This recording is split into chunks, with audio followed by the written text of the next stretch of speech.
Welcome to new TV Telugu. ఇప్పుడు AP top 10 చూద్దాం. పగిడ్యాలలోని AP model స్కూల్లో తాగునీరు వినియోగ నీటి కొరతతో విద్యార్థులు తీవ్ర ఇబ్బందులు పడుతున్నారు. భోజనం తర్వాత ప్లేట్లు కడుక్కోవడానికి కూడా పాఠశాల నీరు లేకపోవడంతో విద్యార్థులు కేసీ కెనాల్ గట్టుపైకి వెళ్లాల్సి వస్తుందని తెలిపారు. కాలువ వద్ద ప్రమాదాల ముప్పు ఉందని ఆందోళన వ్యక్తం చేసిన తల్లిదండ్రులు వెంటనే నీటి సదుపాయం కల్పించాలని అధికారులను కోరారు.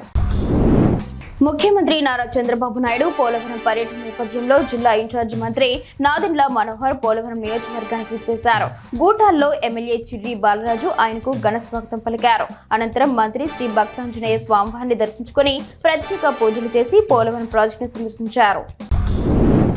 జామి మండలం కుమరం జడ్పీ హైస్కూల్ ప్రహరీ గోడ నిర్మాణంలో అవకతవకలు జరుగుతున్నాయని జనసేన నియోజకవర్గ నాయకులు సన్యాసి నాయుడు ఆరోపించారు. పనులు జరుగుతున్న ప్రదేశాన్ని పరిశీలించిన ఆయన 12 అడుగులు వదిలి గోడ నిర్మాణం చేపట్టాలని డిమాండ్ చేశారు. పనులను అడ్డగించిన రియల్ ఎస్టేట్ వ్యాపారిపై అధికారులు చర్యలు తీసుకోకపోతే జనసేన తరఫున పోరాటం చేస్తామని హెచ్చరించారు. శృంగవరపు కోర్టులో ఈ ఘటన చోటు చేసుకుంది.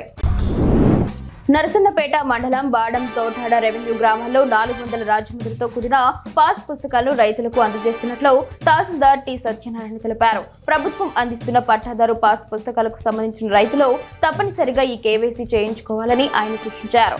రైతులు ఈ అవకాశాన్ని సద్వినియోగం చేసుకోవాలని, ఏవైనా తప్పిదాలుంటే వెంటనే తమ దృష్టికి తీసుకురావాలని కోరారు. శ్రీకాకుళం నగరంలో చలి తీవ్రత పెరిగింది. ఉత్తర భారతదేశం నుండి వీస్తున్న శీతల గాలుల ప్రభావంతో జిల్లా వ్యాప్తంగా ఉష్ణోగ్రతలు 2 డిగ్రీలు పడిపోయాయి. రానున్న 5 రోజుల్లో చలి తీవ్రత మరింత పెరుగుతుందని ప్రజలు అప్రమత్తంగా ఉండాలని వాతావరణ శాఖ తెలిపింది. వెచ్చదనం కోసం ప్రజలు చలిమంటలు వేసుకుంటున్నారు. శ్రీకాకుళం జిల్లా వ్యాప్తంగా పశుగ్రాసానికి తీవ్ర కొరత ఏర్పడింది. పాలిచ్చే ఆవులు, గేదెలు, పనిచేసే ఎడ్లకు ఎండి గడ్డి దొరకక రైతులు ఆందోళన చెందుతున్నారు. వ్యవసాయ యాంత్రికంతో ధాన్యం మార్పిడి యంత్రాల వాడకం పెరగడంతో ఎండుగడ్డి లభించడం కష్టమైంది. గతంలో 2000 రూపాయలు పలికిన ఎద్దుల బండి లోడు ఎండుగడ్డి ధర ప్రస్తుతం 5000 రూపాయలకు చేరినా దొరకడం లేదని రైతులు వాపోతున్నారు. సబ్సిడీపై పశుగ్రాసం, దాణా సరఫరా చేయాలని జిల్లా పాడి రైతులు ప్రభుత్వాన్ని కోరుతున్నారు.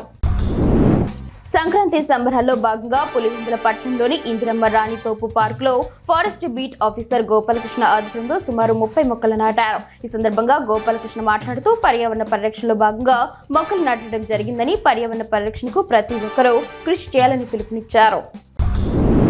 అల్లూరులో శ్రీ పోలేరమ్మ తల్లి జాతరను ఘనంగా నిర్వహించారు. అమ్మవారికి అభిషేకం, పూజా కార్యక్రమాలు జరిగాయి. రాత్రి మంగళ వాయిద్యాలు, సాంస్కృతిక కార్యక్రమాలతో గ్రామోత్సవం సాగింది. వందలాది మంది భక్తులు పాల్గొని అమ్మవారిని దర్శించుకున్నారు. గ్రామోత్సవం అత్యంత వైభవంగా, కోలాహలంగా జరిగింది. కాకుమాను మండలం అప్పాపురం గ్రామంలో దళిత యువకులను ఎస్ఐ ఏక్నాథ్ అకారణంగా కొట్టారని ఆరోపిస్తూ గ్రామస్తులు రాష్ట్ర దళిత నాయకుడు చార్వక రోడ్డుపై బైఠాయించి ఆందోళన చేపట్టారు. సంఘటనా స్థలానికి చేరుకున్న ప్రతిపాడు సీఎస్ శ్రీనివాసరావు ఆందోళనకారులతో చర్చలు జరిపారు. ఎస్ఐను సస్పెండ్ చేసి జిల్లా ఎస్పీ స్వయంగా సంఘటనా స్థలానికి వచ్చి న్యాయం చేసే వరకు ఆందోళన విరమించేది లేదని బాధితులు స్పష్టం చేశారు. రాజాం నియోజకవర్గం వంగర మండలం దక్షిణపేట కొట్టేసి గ్రామంలో సర్పంచ్ ఆవు తిరుపతిరావు ఆధ్వర్యంలో పారిశుద్ధ్య పనులు చేపట్టారు.